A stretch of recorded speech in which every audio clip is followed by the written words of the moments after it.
انہیں پتا چلے گا باپ کی عزت کیسے کرنی ہے، انہیں پتا چلے گا کہ باپ کے چہرے پر محبت سے نظر ڈالنا بھی ثواب ہے، ان کو پتا چلے گا کہ باپ کی رضا میں اللہ کی رضا شامل ہے، انہیں پتا چلے گا کہ ماں کا کیا مقام ہوتا ہے۔ آپ حضور کی محبت میں لائیں گے تو انہیں پتا چلے گا نا کہ ماں کے قدموں کے تلے جنت ہوتی ہے۔ حضور علیہ السلام کی بارگاہ اقدس میں ایک شخص نے کہا کہ یا رسول اللہ، ایک صحابی رسول تھے، انہوں نے سرکار دو عالم کی بارگاہ اقدس میں عرض کیا کہ میں نے اپنی والدہ کو اٹھا کر کاندھوں پہ حج کروایا تو کیا میرا حق ادا ہو گیا؟ تو سرکار دو عالم نے ارشاد فرمایا کہ ایک رات جو اس نے تجھے دودھ پلایا تھا بھی اس کا حق بھی ادا نہیں ہوا۔ آپ میں سے کوئی شخص مجھے بتائے، ہاتھ کھڑا کرے اور بتائے کہ میں اب جو نام لینے لگا ہوں، آپ سے کوئی بتائے کہ ہم نے یہ نام نہیں سنا۔ خیر التابعین حضرت سیدنا ویس کرنی رضی اللہ عنہ، کیا کوئی شخص ایسا ہے جو کہے میں نہیں جانتا؟ لیکن اللہ تعالیٰ کی بارگاہ میں بھی مقبولیت ملی اور حضور علیہ السلام کی بارگاہ اقدس میں بھی محبوبیت ملی، تو کس کی وجہ سے؟ ماں کی خدمت کی وجہ سے۔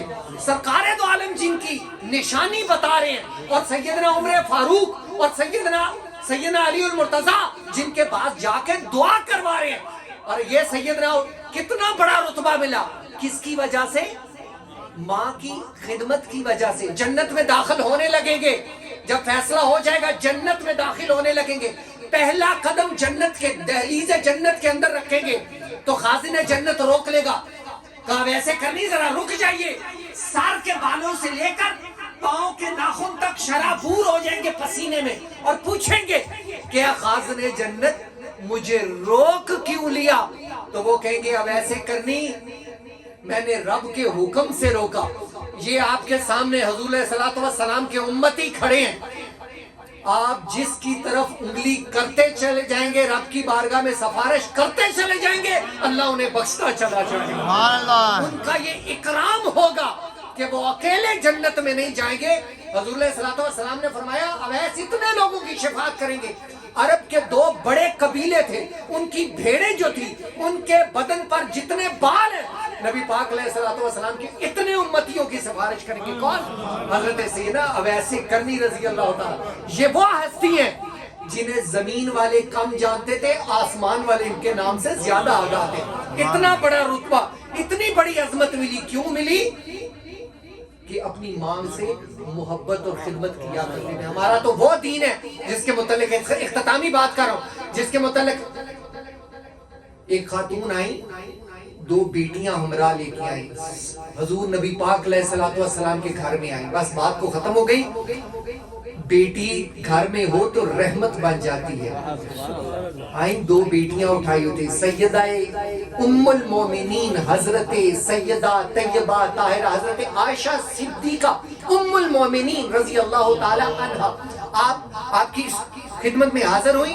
حضرت ام المومنین نے 3 کھجوریں اس خاتون کو دی، اس خاتون نے ایک کھجور ایک بیٹی کو دے دی، دوسری کھجور دوسری کو بیٹی کو دے دی۔ ان چھوٹی بچیوں نے کھجوریں جلدی کھا گئی، وہ تیسری کھجور اپنے منہ میں ڈالنے لگی تو بیٹیوں نے کہا یہ ہمیں دے دو۔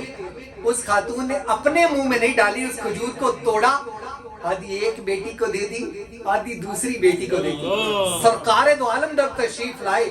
اب وہ واقعہ جو تھا اس نے بڑا اثر کیا۔ اچھا، نبی پاک علیہ السلام جب گھر تشریف لائے کاشانہ نبوت اور رسالت میں، تو اماں سیدہ عائشہ صدیقہ رضی اللہ تعالی عنہ نے سرکار دو عالم کی بارگاہ میں وہ واقعہ عرض کیا کہ یا رسول اللہ آج اس طرح ہوا۔ تو سنیے حضور علیہ السلام نے کیا ارشاد فرمایا۔ حضور علیہ السلام نے فرمایا اس عمل کے نتیجہ میں اللہ تعالیٰ نے اس پر جنت کو واجب کر دیا، جہنم کو حرام کر دیا۔ اتنی بڑی عظمت نبی پاک علیہ السلام نے فرمایا اللہ تعالیٰ جن کے گھروں میں بیٹی ہیں ان کے نصیب اچھے کرے اور انہیں اپنے گھروں میں سکھ اور سکون کی زندگی عطا فرمائے۔ نبی پاک علیہ السلام نے ارشاد فرمایا کہ جن کے گھر میں 2 بیٹیاں ہو، 2 لڑکیاں ہو، بہنیں ہو، بیٹیاں، تو وہ ان کی اچھی پرورش کرے تو قیامت کے دن وہ میرے اس طرح ساتھ ہوگا جس طرح ایک انگلی دوسری انگلی کے ساتھ ہوتی ہے۔ دوستو، اپنے گھروں کے ماحول کو